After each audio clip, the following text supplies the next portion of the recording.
Hi தந்தி TV viewers, நான் உங்கள் அபர்ணா. நேற்று இன்றைக்கி பார்த்தீங்கன்னா ஐபிஎல்லோட ஏலம் ரொம்ப சிறப்பாக போயிட்டுருக்கு.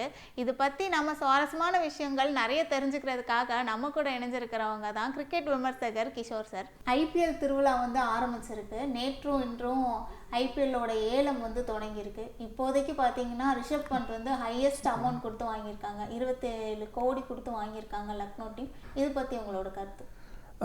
ஐ திங்க் எக்ஸ்பெக்டட் தான் நினைக்கிறேன். எல்லாருமே வந்து மெகா ஆக்ஷனுக்கு முன்னாடி நிறைய கருத்து கணிப்பு கூட என்ன சொல்லுச்சு அப்படின்னா ரிஷப் பந்த் தான் காஸ்ட்லிஸ்ட் இருப்பாருங்கிறது எல்லாருக்குமே எக்ஸ்பெக்டட் தான். ஸோ என்ன பார்த்தீங்கன்னா பஞ்சாப்கிட்ட அதிகம் காசு இருந்தது. ஸோ பஞ்சாப் ஒரு டெல்லி யாருக்கிட்ட பட்ஜெட் அதிகமாக இருந்ததோ அவங்க வாங்குவாங்கன்னு நினச்சதுக்கு ஐ திங்க் லக்னோ வாங்கினது வந்து குட் பை தான். பட் என்ன கேட்டிங்க அப்படின்னா கொஞ்சம் ஓவர் ப்ரைஸ் தான் நினைக்கிறேன். பிகாஸ் நீங்கள் டோட்டல் 110 crores வந்து நீங்கள் ஒரு ஆல்மோஸ்ட் 25% ஒரு பிளேயர் மேலே போட்டுட்டிங்க அப்படின்னா உங்களுக்கு ஓவரால் ஸ்குவாட் பில்ட் பண்ணுறது கொஞ்சம் கஷ்டமாக இருக்கும். பட் பந்த் அவ்வளோ போனது வந்து எக்ஸ்பெக்டட் தான் நினைக்கிறேன். ஒரு 6:30 மணி வரைக்கும் அமைதியாக இருந்த சிஎஸ்கே திடீர்னு பார்த்தீங்கன்னா டக்குன்னு உடனே 2 பிளேயர் கான்வே வந்து 6 கோடியே 25 லட்சம் கொடுத்து வாங்கியிருக்காங்க. இதனால் சிஎஸ்கேவோட ஓப்பனிங்க்கு வந்து பிரச்சனை இல்லை அப்படின்னு எடுத்துக்கலாம். ஆக்சுவலி சிஎஸ்கே வந்து பிளானிங்கில் வந்து ஐ திங்க் எந்த டீமுமே வந்து பீட் பண்ண முடியாதுன்னு தான் நினைக்கிறேன். பிகாஸ் நேற்று கூட அவங்க பார்த்தீங்கன்னா ஒரு செட் ஆஃப் பிளேயர்ஸை மைண்டில் வச்சுக்கிட்டு தான் போயிருக்காங்க. ஸோ அவங்க வர வரைக்கும் வந்து அமைதியாக தான் இருப்பாங்க. நீங்கள் பார்த்தீங்கன்னா சிஎஸ்கேவோட ஆக்ஷன் ஸ்ட்ராட்டஜி எப்போவுமே எமோஷனலே எடுக்க மாட்டாங்க. ஃபார் எக்ஸாம்பிள் ஒரு பெரிய பிளேயர் வரார் அப்படின்னா எல்லோரும் பீட் பண்ணுறாங்க நம்மளும் பீட் பண்ணுவோங்கிற அந்த ஸ்ட்ராட்டஜியே இருக்காது. ஸோ அவங்க வந்து நீங்கள் அவங்க எடுத்த பிளேயர்ஸ்லாம் பார்த்தீங்கன்னா கான்வே, ரச்சின் ரவீந்திரா எல்லாருமே வந்து முன்னாடி சிஎஸ்கேக்கு விளையாண்ட பிளேயர்ஸ் தான். ஸோ அவங்க கிளியராக ஒரு பிளான் பண்ணிவிட்டு எனக்கு அந்த பிளேயர்ஸ்லாம் வந்து நம்மளோட கண்டிஷன்ஸுக்கு சூட் ஆவாங்க, ஸோ அந்த மாதிரி பிளேயர்ஸ் தான் எடுக்கணும் அப்படின்னு சொல்லிட்டு பிளான் பண்ணி வந்திருக்காங்க. அண்ட் நீங்கள் சொன்ன மாதிரி அந்த ப்ரைஸ் டேக் வந்து டெவன் கான்வேக்கு ஒரு பெரிய ஸ்டீல் தான் நினைக்கிறேன். பிகாஸ் எனக்கு கொஞ்சம் சர்ப்ரைசிங்காக இருந்தது. பிகாஸ் கான்வே வந்து நல்லா பண்ணியிருக்காரு ஐபிஎல்லில். ஸோ மற்ற டீம்ஸ் வந்து அவ்வளோ ஈஸியாக சிஎஸ்கே விட்டு கொடுத்தது வந்து கொஞ்சம் சர்ப்ரைசிங்காக தான் இருந்தது. But I think action strategy வருது பிரகாரம் சிஎஸ்கே வந்து எப்போவுமே வந்து they'll go with a clear plan. அவங்க ஹோம் கண்டிஷன்ஸ் சேப்பாக்கோட ஹோம் கண்டிஷன்ஸுக்கு எந்த மாதிரி பிளேயர்ஸ் வேணும் அப்படின்னு அவங்க பிளான் பண்ணிட்டு தான் போகிறாங்க. அந்த பிளானுக்கு ஏற்ற மாதிரி தான் ஐ திங்க் நேற்று வந்து சிஎஸ்கே தான் one of the best days நினைக்கிறேன். பிகாஸ் அவங்க பிளான் பண்ண எல்லா பிளேயர்ஸுமே அவங்களுக்கு கிடச்சிட்டாங்கன்னு நினைக்கிறேன். இப்போ பார்த்தீங்கன்னா ஆல்ரெடி அவங்க டீமில் இப்போ சிஎஸ்கே டீமில் எடுத்த 12 பேருமே 11ல் விளையாடுறதுக்கான பிளேயர்ஸ் ரெடியாக இருக்காங்க. ஸோ ஐ திங்க் சிஎஸ்கே நல்லா பண்ணாங்கன்னு தான் நினைக்கிறேன் டே 1ல். அடுத்து வந்து ராகுல் திரிபாதி 3 கோடியே 40 லட்சம் ரூபாய் கொடுத்து எடுத்திருக்காங்க. இவங்க வந்து சுரேஷ் ரெய்னாவோட இடத்த வந்து ஃபில் பண்ணுவாங்க கண்டிப்பாக. நீ அதே நான் முன்னாடி சொன்ன மாதிரி சிஎஸ்கேவோட பிளானிங் வந்து பர்ஃபெக்டாக இருந்திருக்கு. ராகுல் திரிபாதி வந்து ஃபஸ்ட்டு வந்து இந்தியன் பேட்டராக இருக்கும்போது எப்போவுமே ஒரு அட்வான்டேஜ். செகண்ட் என்ன பார்த்தீங்கன்னா சிஎஸ்கே வந்து சேப்பாக்கில் வந்து மேஜராக 7 games ஆடுறதுனால அவங்க வந்து ஸ்பின்னர்ஸ் மட்டும் எடுக்க மாட்டாங்க. ஆல்சோ பார்த்தீங்கன்னா வந்து ஸ்பின்னுக்கு அகெயின்ஸ்டாக பேட்டிங் ஆடுறதும் வந்து ரொம்ப இம்பார்ட்டண்ட் சேப்பாக்கில். ஸோ அதனால் வந்து ராகுல் திரிபாதி ஒரு சம பை நினைக்கிறேன். அகெயின் அந்த ப்ரைஸுக்கு ஐ வாஸ் சர்ப்ரைஸ் நிறைய டீம்ஸ் வந்து போகல. பிகாஸ் இந்தியன் பேட்ஸ்மேன் வந்து ரொம்ப க்ரூஷியல். நீங்கள் பார்த்தீங்கன்னா ஐபிஎல்லில் வந்து 7 இந்தியன்ஸ் விளையாடணும். ஸோ வந்து இந்தியன் டீம் எவ்வளோ ஸ்ட்ராங்காக இருக்கோ அந்த டீம்லாம் நல்லா பண்ணியிருக்காங்க ஐபிஎல்லில். ஸோ அதனால் ராகுல் Tripathi again very good bye for CSK. And also பார்த்தீங்கன்னா அவர் வந்து நம்ம முன்னாடி சொன்ன மாதிரி ஸ்பின்னருக்கு நல்லா அகெயின்ஸ்ட் ஆடுற player and also free flowing player. அதாவது 2 டைப்பான பிளேயர். அவர் விக்கெட்ஸ் நிறைய போச்சு அப்படின்னா கொஞ்சம் டிஃபென்சிவாக நல்லா விளையாடுவார். அண்ட் ஆல்சோ அக்ரெசிவாக விளையாடணும் நல்ல ஸ்டார்ட் கொடுத்துருக்காங்க அப்படின்னா ஐ திங்க் திரிபாதி வந்து 2 ரோலுமே நல்லா விளையாடுவார்னு நினைக்கிறேன். ஸோ அதனால் Tripathi again big bargain buy for சிஎஸ்கேன்னு நினைக்கிறேன். ஓகே, நம்ம சிஎஸ்கே பற்றி பேசிகிட்டு இருக்கும்போது கண்டிப்பாக அஸ்வின் அண்ணாவையும் பற்றி பேசணும். 10 வருஷத்துக்கு அப்புறம் திருப்பி சொந்த மண்ணுக்காக ஆட வராங்க. இதை பற்றி ஹோம் கம்மிங்னா இதுதான் பர்ஃபெக்ட் ஹோம் கம்மிங் நினைக்கிறேன். நான் திரும்பி வந்துட்டேன்னு சொல்லுன்னு அஸ்வின் கண்டிப்பாக நினச்சிருப்பார். அண்ட் எக்ஸ்பெக்டட் தான். நீங்கள் பார்த்தீங்கன்னா நிறைய டாக்ஸ் முன்னாடி போயிட்டு இருந்தது. இந்த மாதிரி சிஎஸ்கேஆர் வந்து அஸ்வினை வந்து திரும்பி கொண்டு வரதா பிளான் பண்ணிகிட்டு இருக்காங்க அப்படின்னு நிறைய போச்சு. And also other than that பார்த்தீங்கன்னா ஹோம் பாய் தவிர பார்த்தீங்கன்னா ஐ திங்க் பர்ஃபெக்ட் பிளேயர் இந்த கண்டிஷன்ஸுக்கு. நீங்கள் ஜடேஜா, அஸ்வின், இன்னொரு பை பார்த்தீங்கன்னா நூர் அகமது ஆப்கானிஸ்தான். ஸோ 3 ஸ்பின்னர் எடுத்திருக்காங்க சிஎஸ்கே. இந்த கண்டிஷன்ஸுக்கு 3 spinner plus Pathirana and Khaleel Ahmed. So bowling attack பார்த்தீங்கன்னா ஆல்ரெடி வந்து சென்னைக்கு சம போலிங் அட்டாக் கிடச்சிருச்சு. ஸோ ஐ திங்க் அஸ்வினோட ஹோம் கம்மிங் வந்து ஐ திங்க் அவர் கரியர் வந்து எப்படி சிஎஸ்கே தான் அவர் வந்து இன்ஃபேக்ட் 2008ல் தோனி தான் வந்து 2010ல் அவர் சிஎஸ்கே நல்லா விளாண்டதுக்கப்புறம் தான் இந்தியன் டீமில் பிரேக் வின் பண்ணார். ஸோ ஐ திங்க் அவர் கரியர் முடிக்கிறதும் சிஎஸ்கேலன்னு இருக்கும்போது I think it's a good thing for Ashwin as well as for CSK. Okay, இப்போ வந்து அஸ்வின் அண்ணாவாக இருக்கட்டும் இல்லை விஜய் அண்ணாவாக இருக்கட்டும் திருப்பி வந்திருக்காங்க. முன்னாடிலாம் வந்து தமிழ் பிளேயர்ஸ் வந்து சிஎஸ்கேல கிடையாது அப்படிங்கிற ஒரு சர்ச்சை பேச்சும் எப்போதுமே சிஎஸ்கே மேலே உண்டு. தமிழ் பிளேயர்ஸே எடுக்க மாட்டாங்க, இவங்களுக்கு ஏன்பா சப்போர்ட் பண்ணிக்கிட்டு அப்படின்னு சொல்லிட்டு சென்னை பிளேயர்ஸே நம்ம தமிழ் பீப்புள்ஸே வந்து சென்னைக்கு சப்போர்ட் பண்ணாமல் இருக்கிறதுக்கு ஒரு மெயின் ரீசனாக கூட அது இருக்கலாம். இப்போ திருப்பி 2 பேரையுமே கொண்டு வந்திருக்காங்க. இது ரசிகர்கள் மத்தியில் எவ்வளோத்துக்குள்ள சந்தோஷமாக இருக்கும்? கண்டிப்பாக விஜய் சங்கர் நீங்கள் சொல்கிறீங்க. ஸோ விஜய் சங்கரும் அகெயின் ஒரு சமபை சென்னை இந்த சேப்பா கண்டிஷன்ஸுக்கு ரொம்ப தெரிஞ்ச பிளேயர். அவர் சின்ன வயசுலேருந்து இங்கே தான் விளையாண்டுருக்காரு. So Ashwin and Vijay Shankar already 11ல் 2 தமிழ் பிளேயர். தமிழ்நாடு பிளேயர்ஸை வந்து என்கரேஜ் பண்ணதே இல்லைன்னு சொல்ல முடியாது. பிகாஸ் நீங்கள் பார்த்தீங்கன்னா பத்ரியாக இருக்கட்டும், எல் பாலாஜியாக இருக்கட்டும், எல்லாருமே வந்து சிஎஸ்கேக்கு ஆடிருக்காங்க. இந்த பிளேயர்ஸ் எல்லாமே வந்து சிஎஸ்கேக்கு விளையாண்டு தான் வந்து அவங்களுக்கு அந்த ரெக்கக்னிஷன் கிடச்சிது. ஸோ அதனால் எப்போவுமே வந்து தமிழ் பிளேயர்ஸ் எடுக்க மாட்டாங்கங்கிறது ஒரு ஒரு ஒரு மித்து மாதிரி இருக்கும். பட் இனிஷியலாக வந்து நிறைய பேரை பேக் பண்ணாங்க. ஸோ அந்த வகையில் ஐ திங்க் விஜய் சங்கருக்குமே பார்த்தீங்கன்னா I'll be very happy to be playing for CSK. ஏன்னா அவங்க ஹோம் கிரவுண்ட், அவங்க ஹோம் கிரவுண்டில் விளையாடுறது ஒரு தனி சந்தோஷம். அண்ட் ஆல்சோ அவங்களுக்கு அந்த கண்டிஷன்ஸ் நல்லா தெரியும். So I think Ashwin and Vijay Shankar வந்து they'll be very happy with the picks. Okay, இதே 2011 ஏலத்தப்போ வந்து அஸ்வின் அண்ணனை வந்து பஞ்சாப் அணி எடுக்கும்போது சிஎஸ்கே டீம் வந்து விட்டு கொடுத்துட்டாங்க. இவங்களெல்லாம் எதுக்கு எடுத்துக்கிட்டு அப்படின்னு சொல்லிட்டு ஒரு சர்ச்சையும் போயிட்டு இருந்துச்சு. இவனை போய் இவ்வளோ கோடி கொடுத்து வாங்கியிருக்கீங்களா? திருப்பியும் அதே அஸ்வின் அண்ணனை வந்து இவ்வளோ கோடி கொடுத்து சிஎஸ்கே வாங்குறது எப்படி இருக்குது? அகெயின் நீங்கள் பார்த்தீங்கன்னா ப்ரைஸ் டேக் வந்து அது வந்து ரொம்ப ஆக்ஷன் டைனமிக்ஸ் சொல்லுவாங்க. ஸோ ப்ரைஸ் டேகை வச்சு நம்ம ஒரு பிளேயரை வந்து இந்த ஆக்ஷனில் எடை போட முடியாது. பிகாஸ் நீங்கள் பார்த்தீங்கன்னா அப்போ பந்த் 27 crores போயிருக்காரு, வெங்கடேஷ் ஐயர் வந்து 23 crores போயிருக்காரு. So Venkatesh Iyer is not a bigger player தென் இப்போ ஃபார் எக்ஸாம்பிள் இப்போ ஒரு மற்ற பிளேயர்ஸ்லாம் கம்பேர் பண்ணும்போது கொஞ்சம் கம்மியாக தான் போயிருக்காங்க. ஸோ அதனால் வந்து ப்ரைஸ் டேகை வச்சு ஒரு பிளேயர் பெரிய பிளேயராக கம்மி பிளேயராங்கிறது நம்ம வந்து ஆக்ஷனில் பிளான் பண்ண முடியாது. அஸ்வின் வந்து ஐ திங்க் சிஎஸ்கேவோட பிளான்ஸில் பார்த்தீங்கன்னா அஸ்வின் வந்து ஒரு ஆஃப் ஸ்பின்னர் தான் பார்த்துருவாங்க. நான் முன்னாடியே ஃபஸ்ட்டு இனிஷியலாக சொன்னேன், அவங்க வந்து எமோஷனலாக எந்த டெசிஷனும் எடுக்க மாட்டாங்க. அகெயின் அஸ்வினை வந்து ஒரு சென்னை பையன் அப்படிங்கிற அந்த ஒரு மெயின் ரீசனுக்காக எடுத்துருக்க மாட்டாங்க. அஸ்வின் வந்து அந்த பிளானில் பக்காவாக ஃபிட் ஆனார். நீங்கள் பார்த்தீங்கன்னா ஜடேஜா அஸ்வின் அவங்க வந்து முன்னாடியே பிளான் பண்ணிட்டாங்க. 2 ஸ்பின்னரு நம்ம எல்லாருக்குமே தெரியும். 2 ஸ்பின்னர் வந்து தோனி கீப்பராக இருக்கும்போது எப்படி அது வந்து அவங்க ஸ்பின்னரை வச்சு ரன்னே அடிக்க முடியாது ஆப்போனண்ட்டு. ஸோ அதனால் அவங்க வந்து அஸ்வினை வந்து அவங்க முடிவு பண்ணிட்டாங்க வாங்கணும்னு. ஸோ ப்ரைஸ் டேக் வச்சு நம்ம வந்து எந்த டிஸ்கஷனுமே இருக்கக்கூடாதுன்னு நினைக்கிறேன். பிகாஸ் நம்ம முன்னாடி சொன்ன மாதிரி ஆக்ஷன் டைனமிக்ஸில் நிறைய மாறும். அந்த விஷயத்தில் ஐ திங்க் ஸ்டில் 8.5 crores தான் நினைக்கிறேன் அஸ்வினுக்கு. So I think that's a good பைன்னு தான் நினைக்கிறேன். ஸோ ஐ திங்க் சென்னையோட auction strategy yesterday was almost spot on. Okay, நம்ம வந்து சிஎஸ்கே பற்றி பேசும்போது கண்டிப்பாக மும்பை இந்தியன்ஸையும் பற்றி பேசியே ஆகணும். ஏன்னா 2 பேரும் அடுத்தது போட்டி போடுறது 6th டிராஃபிக்காக.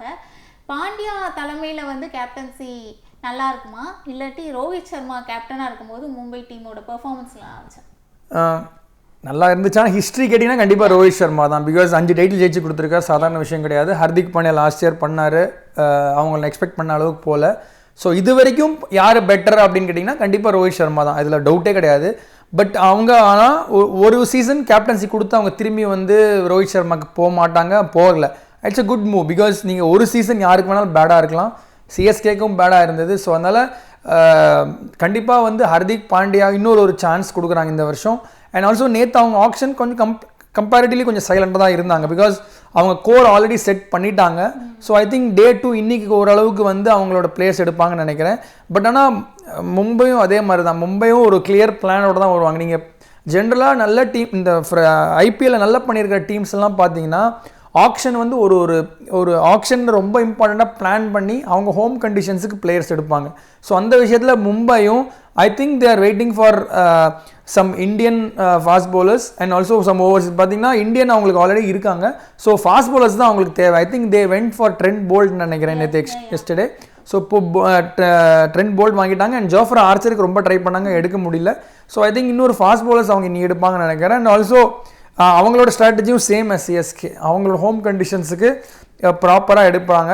அண்ட் மேபி நீங்கள் நேற்று சொன்ன மாதிரி நேற்று அந்தளவுக்கு அவங்க நிறைய பிளேயர்ஸ் எடுக்கல. So I think they are waiting for few other players like Glenn Philips and other players who can be useful at வாங்கடே. அதுதான் அவங்க ஹோம் கண்டிஷன்ஸுக்கு ஏற்ற மாதிரி அவங்க பிளேயர் எடுப்பாங்கன்னு நினைக்கிறேன்.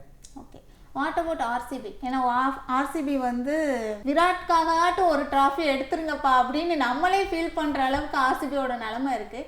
ஆனால் ஆர்சிபி ஒவ்வொரு வருஷமும் கப் அடிக்க தவறுறது வந்து ஏலத்தினால தான். கரெக்டான பிளேயர்ஸை சூஸ் பண்ணல அவங்க. ஒன்று பேட்டிங் ஸ்ட்ராங்காக இருக்குது, இல்லை பவுலர்ஸ் வீக்காக இருக்காங்க, பவுலர் ஸ்ட்ராங்காக இருக்குது, பேட்டிங் வீக்காக இருக்காங்க அப்படிங்கிறது டாக் போயிட்டுருக்கு. இந்த வருஷம் எப்படி இருக்கும்? பவுலர் ஸ்ட்ராங்காக இருக்காங்க, பேட்ஸ்மேன் வீக்காக இருக்காங்கன்னு நான் நினச்சதே இல்லை. ஆர்சிபி எப்போவுமே அதே தப்பு தான் பண்ணுறாங்க. ஐ திங்க் டே ஒன்னும் அதே தப்பு தான் பண்ணியிருக்காங்கன்னு நினைக்கிறேன். மறுபடியும் பார்த்தீங்கன்னா அவங்க ஃபோக்கஸ் ஃபுல்லாக பேட்டிங்கில் தான் இருந்திருக்கு.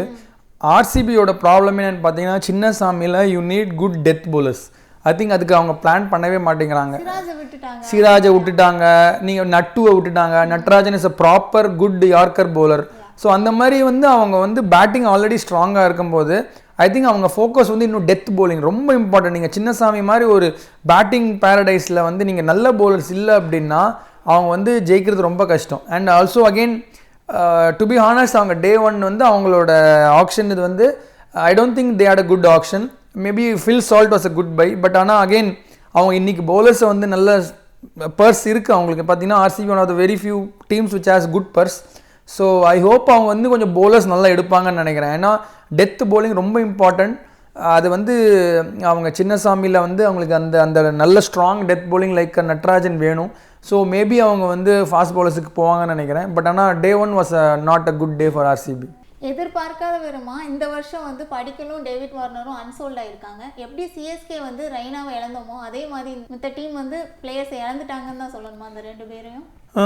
இன்னும் இல்லை, ஆக்சுவலி நீங்கள் பார்த்தீங்கன்னா டே 2ல் ஐ திங்க் சான்ஸ் இருக்குது, திரும்பியும் வாங்குறதுக்கு சான்ஸ் இருக்குது. ஸோ வந்து ஒன்ஸ் சோல்ட் ஆகிட்டாங்க அப்படின்னா வேணும் அப்படின்னா அவங்க வந்து திரும்பி இன்றைக்கி வரலாம் ஆப்ஷனில். மேபி டேவிட் வார்னர் வந்து மற்ற டீம்ஸோட பர்ஸ்லாம் பார்த்துட்டு யாருக்காவது பேலன்ஸ் இருந்தது அப்படின்னா ஒரு பேட்டிங் ஸ்லாட் இருக்குது அப்படின்னா I think David Warner they can திரும்பியும் இன்றைக்கி வாங்கலாம். ஸோ அதனால் ரெண்டு பேரோட தேவை எந்த டீமில் அதிகமாக இருக்குது? அகெயின் திரும்பியும் டீம் ஃபார்ம் பண்ணதுக்கப்புறம் யாருக்காவது பேட்டிங் வேணும் அப்படின்னா கண்டிப்பாக வந்து போவாங்க. நீங்கள் பார்த்தீங்கன்னா எனக்கு என்ன கேட்டிங்க அப்படின்னா ஒரு ஆர்சிபியே வந்து ஒரு டேவிட் வார்னருக்கு போகலாம். பிகாஸ் என்னதான் அவங்களுக்கு பேட்டிங் இருந்தாலும் ஒரு experience batsman at the top வேணும். ஸோ அண்ட் ஆல்சோ பார்த்தீங்கன்னா வார்னர் வந்து இப்போ ரிட்டையர் ஆகிட்டார். ஸோ அதனால் வந்து கண்டிப்பாக வந்து ஒரு எந்த டீம் எடுத்தாலும் அவங்களுக்கு அந்த ஃப்ரீ லைசன்ஸ் கொடுத்து அடிக்க சொல்லலாம். ஸோ அதனால் Warner is a good by. Again திரும்பி நம்ம முன்னாடி சொன்ன மாதிரி டீம் ஆக்ஷன் டைனமிக்ஸ் யார் யாருக்கு பேலன்ஸ் பர்ஸ் இருக்குது அந்த ஸ்லாட் இருக்குது அப்படின்னு பார்த்துட்டு எனக்கு தெரியும் வார்னர் ஆர் படிக்கல் யாராவது திரும்பி இன்னைக்கு சான்ஸ் இருக்குன்னு நினைக்கிறேன் எடுக்கிறதுக்கு. டோனி வந்து அன்கேப்டு பிளேயராக வந்து திருப்பி வந்திருக்காரு. டோனிக்காகவே இந்த ரூலுக்கு வந்து கொண்டு வரப்பட்டதாக வந்து பேச்சு எழுப்பியிருக்கு. What about that? கண்டிப்பாக அது அப்படி தான் அப்படி தான் தெரியுது. But unfair. ஆனால் அது ஒரே ஒரு ரீசன் மட்டும் இருக்காது. அண்ட் ஆல்சோ பார்த்தீங்கன்னா எப்படி தான் அந்த ரூல் போட்டு எடுத்துகிட்டு வந்தாலும் Dhoni again as a player வந்து பர்ஃபார்ம் பண்ணார் அப்படின்னா I think no one is going to complaint. ஆனால் அன்கேப்டுங்கிற போது ஒரு தோனி மாதிரி ஒரு இவ்வளோ பெரிய லீடர் இவ்வளோ பெரிய கேப்டன் இவ்வளோ இந்தியா விளையாண்டு அன்கேப்டுங்கிறது வந்து அட்லீஸ்ட் பேப்பரில் பார்க்கும்போது கொஞ்சம் it doesn't make right. But ஆனால் சர்டன் ரூல்ஸ் ஆர் தேர் கொண்டு வந்திருக்காங்க. பட் ஆனால் அது தோனிக்காக தான் வர வச்சுது அப்படிங்கிறது வந்து ஒரு 50% ட்ரூவாக இருந்தாலும் ஃபுல் 100%மே அது ட்ரூவாக இருக்கும்னு சொல்ல முடியாது. பட் லெட்ஸ் ஹோப் எவ்வளோ நாள் ஆடுவாருன்னு தெரியாது. ஸோ அதனால் ஆடுற வரைக்கும் let's enjoy as a fans. நிறைய மீம்ஸ்லாம் இப்போ வரைக்கும் 2017 பரவாயில்ல டோனி வந்து விளையாடுவாங்கடா அப்படின்னு சொல்லிட்டு போயிட்டு இருக்கு. கண்டிப்பாக அது வந்து மீம்ஸ் கேட்கவே வேண்டாம். அவங்க வந்து இன்னொரு நீங்கள் சொன்ன மாதிரி 2050 வந்து தோனியும் சுரேஷ் ரெய்னாவோட பையனும் இல்லை வேறு யாராவது பையன் வந்து கப்பு சேர்ந்து தூக்குற மாதிரிலாம் நான் நிறைய பார்த்துருக்கேன் நான். ஸோ அதனால் பட் ஸ்டில் நீங்கள் பார்த்தீங்கன்னா அவர் கான்ட்ரிபியூட் பண்ண முடியும்னு நினச்சா மட்டும்தான் விளையாடுவார். நீங்கள் அகெயின் லாஸ்ட் இயர் பார்த்தீங்கன்னா ஒரு 5 பால் 20 ரன் அது வந்து it's going to make a huge difference for the team. அவர் வந்து முன்னாடி இருந்த மாதிரி நம்ம எக்ஸ்பெக்ட் பண்ணக்கூடாது ஆஸ் அ ஃபேன். நீங்கள் பார்த்தீங்கன்னா முன்னாடியே வந்து நிறைய பேர் கேட்டாங்க தோனி இருக்கார் ஏன் இவ்வளோ பின்னாடி விளையாடுறாரு சீக்கிரம் விளையாடலாம் அப்படின்னு. அப்படி கிடையாது. அவர் டீமுக்கு அவரால் என்ன கொடுக்க முடியுமோ என்ன பண்ண முடியுமோ I think is doing is best. And also இந்த ஏஜில் பார்த்தீங்கன்னா அவர் கீப்பிங் ஐ திங்க் யாருமே வந்து குறைய சொல்ல முடியாது. Still is very strong behind the stumps. So பயங்கர ஃபாஸ்ட்டாக இருக்கார். அண்ட் ஆல்சோ முன்னாடி சொன்ன மாதிரி பேட்டிங்கில் ரன் அடிக்கிறாரு. ஃபியூ பால்ஸ் ஆடினாலும் அந்த ஒரு 10 ரன் 15 ரன் டிஃப்ரென்ஸ் இருக்க போகுது. ஸோ அதனால் ஐ திங்க் லாஸ்ட் இயர் அவர் எக்ஸ்பெக்ட் பண்ண அளவுக்கு சிஎஸ்கே போகாதனால மேபி ரிட்டையர் ஆகாமல் இருந்திருக்கும். ஸோ இவ்வளோ விளையாண்டு I think you would want to finish on high நினைக்கிறேன். ஏன்னா ஒரு ட்ராஃபி ஜெயிச்சுட்டு வெளில போகிறதுக்கும் தோத்துட்டு குவாலிஃபை ஆகாமல் வெளில போகிறதுக்கும் நிறைய டிஃப்ரென்ஸ் இருக்குது. ஸோ மேபி ஒரு தடவை ஜெயிச்சுட்டு வெளில போவார்னு தான் நான் நினைக்கிறேன். அண்ட் ஆல்சோ அவர் முன்னாடி சொன்ன மாதிரி லாஸ்ட் கேம் வந்து சேப்பாக்கில் தான் இருக்கணும் அப்படின்னு சொல்லியிருக்காரு. ஸோ அதனால் அந்த லாஸ்ட் கேம் எப்போ சேப்பாக்கில் இருக்கோ அது வரைக்கும் I think he'll keep himself fit. அதுதான் இம்பார்ட்டன்ட். விளையாடுறதுங்கிறது ஒன்று, அந்த கான்ட்ரிபியூட் பண்ணி விளையாடுறதுங்கிறது இன்னொன்று. So I think is doing it very well நினைக்கிறேன். இந்த வருஷம் ட்ராஃபி எதிர்பார்க்கலாம். எல்லாரோட ஆசையும் அதுதான். அண்ட் ஆல்சோ எல்லா டீம்ஸுமே அதுதான் எக்ஸ்பெக்ட் பண்ணுவாங்க. அண்ட் ஆல்சோ இந்த வருஷம் டீம் எடுத்ததும் பார்த்தீங்கன்னா ரொம்ப பிளான் பண்ணி பக்காவாக எடுத்திருக்காங்க. ஹோம் கேம்ஸ் ஜெயிச்சிட்டாங்க அப்படின்னா ஐ திங்க் பிளே ஆஃப்ஸ்குள்ளே போனால் என்ன வேணால் நடக்கலாம். ஸோ கண்டிப்பாக அவங்க பிளான் வந்து 6th ஜெயிக்கணும்னு தான் ஆசைப்படுவாங்க. அண்ட் ஆல்சோ அவங்க டீம் இது வரைக்கும் எடுத்தது பார்த்தீங்க அப்படின்னா நல்ல குட் சான்ஸ் இருக்குன்னு தான் நினைக்கிறேன். வாட் அபவுட் ஜிடிஎன்ல புதுசாக வந்த டீமு, அதுலேயும் வந்து கப் அடிச்சிட்டாங்க ஜிடி வேற. What about correct. GT again கிட்டத்தட்ட ஒரு ஐ திங்க் ஃபஸ்ட் இயர் முடிஞ்சோடனே ஆஷிஷ் நேரா சொன்னார்னு நினைக்கிறேன். நாங்கள் வந்து சிஎஸ்கே மாதிரி தான் வந்து எங்கள் பிளானு ஸ்ட்ராட்டஜி பிக்கிங் ஆஃப் பிளேயர்ஸ்லாம் இருக்க போகுது. அதாவது நிறைய ஒரு பிளேயருக்கு காசு போடாமல் ஓவரால் ஒரு டீமுக்குன்னு குட்டி குட்டி பட்ஜெட்டாக போட்டு நிறைய பிளேயர்ஸ் எடுக்கிறோம். அதே மாதிரி தான் ஐ திங்க் அவங்க அதுதான் பண்ணியிருக்காங்கன்னு நினைக்கிறேன். இந்த வருஷமும் டீசென்ட் பைஸ் அகெயின் ஒரு பிளேயர் மேலே இது போடாமல் அகெயின் ஒரு நீங்கள் சொன்ன மாதிரி ஒரு ஃபஸ்ட் வேரே ஜெயிச்சது வந்து சாதாரண விஷயம் கிடையாது. ஸோ அதனால் ஐ திங்க் அவங்களோட ஹோம் கண்டிஷன்ஸுக்கு நல்லா எடுத்திருக்காங்கன்னு நினைக்கிறேன். அண்ட் ஆல்சோ லக்னோ பார்க்கும்போது தான் அவங்க கொஞ்சம் கன்ஃபியூசிங்காக இருந்தாங்க நேற்று. ஏன்னா அவங்க கண்டிஷன்ஸ் பார்த்தீங்கன்னா கிட்டத்தட்ட சேப்பாக் மாதிரி தான், நம்ம சென்னை மாதிரி தான், கொஞ்சம் ஸ்லோ டேர்னர் தான். அதுக்கேற்ற மாதிரி அவங்க டீம் எடுத்தாங்களா அப்படின்னா நாட் ரொம்ப நல்லா எடுக்கலன்னு நினைக்கிறேன். பட் ஸ்டில் டீசென்ட் பிக்ஸ் நேற்று.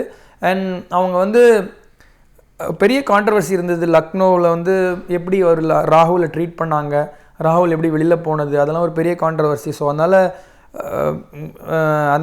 இவர் லக்னோ வந்து ராகுலுக்கு அகெயின்ஸ்டாக ஆடுற மேட்ச் வந்து I think it will be பயங்கர அனல் பறக்கும்னு நினைக்கிறேன். எஸ்பெஷலி ராகுல் வந்து லக்னோவுக்கு அகெயின்ஸ்டாக ரன் அடிச்சிட்டார் அப்படின்னா மீம்ஸ் பறக்கும், பிச்சுக்கிட்டு பறக்கும். ஸோ அதனால் அது வந்து ஒரு பெரிய பிளாக் பஸ்டர் இருக்கும்னு நினைக்கிறேன். பட் ஐ திங்க் ரெண்டு டீமுமே ஒரு மாதிரி டீசென்ட் டீம் தான் எடுத்துருக்காங்கன்னு நினைக்கிறேன். முதல்ல இருந்தே பஞ்சாபோட வேகம் வந்து ரொம்ப இருந்துச்சு. ஏலத்தில் வந்து ஒவ்வொரு பிளேயரும் எடுக்கிறது, அவங்க எடுத்துக்கிற பிளேயர்ஸ்லாம் ஓகேவா, கரெக்டான ட்ராக்கில் தான் போகிறாங்க. எக்ஸ்பெக்டட் தான். நீங்கள் நான் முன்னாடி சொன்ன மாதிரி பஞ்சாப் தான் வந்து நிறைய காசு அதிகமாக இருந்தது வந்து பஞ்சாப் தான். ஸோ ஆப்வியஸ்லி மார்க்கி பிளேயர்ஸ் எல்லாத்துக்கும் நிறைய போவாங்கன்னு எக்ஸ்பெக்டட் தான். அண்ட் ஆல்சோ அவங்களோட ஸ்ட்ராட்டஜி அகெயின் நான் முன்னாடி சொன்ன மாதிரி ஒரு பிளேயருக்கு மேலே வந்து இவ்வளோ காசு போடுறதுங்கிறது I am not a big fan. ஏன்னா நீங்கள் வந்து ஒரு டீம் ஒரு ஃப்ரான்ச்சைஸாக ஒரு டீம் ஜெயிக்கணும், ஐபிஎல் ஜெயிக்கணும் அப்படின்னா ஒரு ஸ்கோர் ஒரு டீமாக ஆடினா தான் ஜெயிக்க முடியும். நீங்கள் வந்து 1-2 பிளேயர் மேலே மேபி அவர் 1 மேட்ச் 2 மேட்ச் ஜெயிச்சு கொடுப்பாரு. பட் ஒரு டோர்னமெண்ட் ஜெயிக்கணும் அப்படின்னா ஒரு ஃபுல் ஸ்குவாட் வேணும். ஸோ அவங்க வந்து ஐ திங்க் ஒரு 3 பிளேயருக்கே ஆல்மோஸ்ட் 60 crores விட்டுட்டாங்கன்னு நினைக்கிறேன். ஹர்ஷ்தீப் அது மாதிரி ஒரு 3 பிளேயர்ஸ்க்கு இனிஷியலாக வந்து 3 பிளேயருக்கு விட்டுட்டாங்க, ஆல்மோஸ்ட் 60 crores. ஸோ மோர் தேன் 50% 3 பிளேயருக்கு நீங்கள் போட்டுட்டிங்க அப்படின்னா ஓவரால் ஸ்குவாட் பில்ட் பண்ணும்போது அந்த ப்ராப்ளம் வரும்.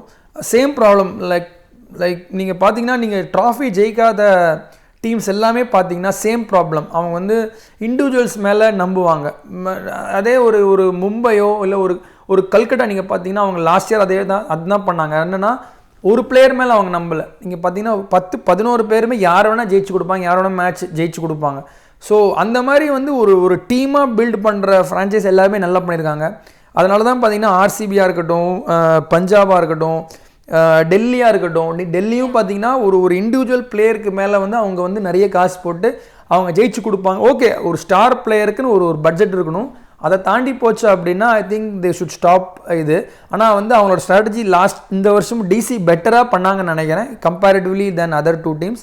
பட் அகெயின் நான் முன்னாடி சொன்ன மாதிரி பிளேயர்ஸோட ஃபோக்கஸ் வந்து பார்த்திங்கன்னா அந்த கண்டிஷன்ஸ் யார் எனக்கு பெட்டராக பண்ணி கொடுப்பாங்க இர்ரெஸ்பெக்டிவ் ஆஃப் த ப்ரைஸ்.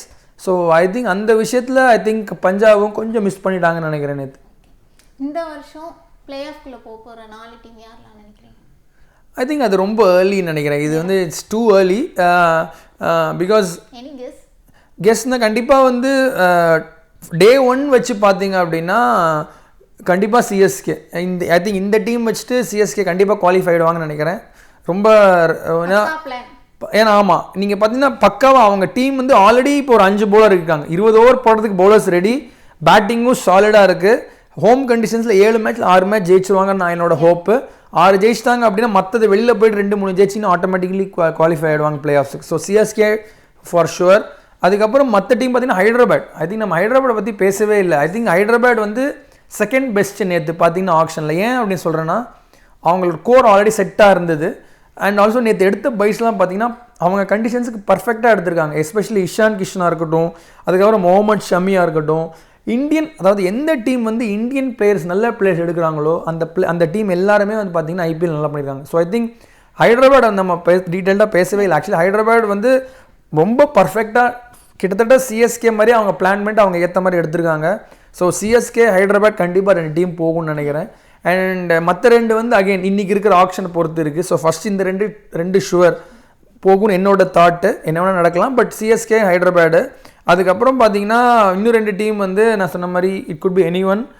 ஏன்னா KKR is also got a good team. ஏன்னா லாஸ்ட் இயரோட அப்படியே அவங்களோட கோர் பில்ட் பண்ணியிருக்காங்க. So KKR 3. So 4th team வந்து இன்றைக்கி ஆப்ஷன் பொறுத்து அண்ட் ஆல்சோ நிறைய இது விஷயம் இருக்குது. இந்த 3 வந்து என்னோட பிக்.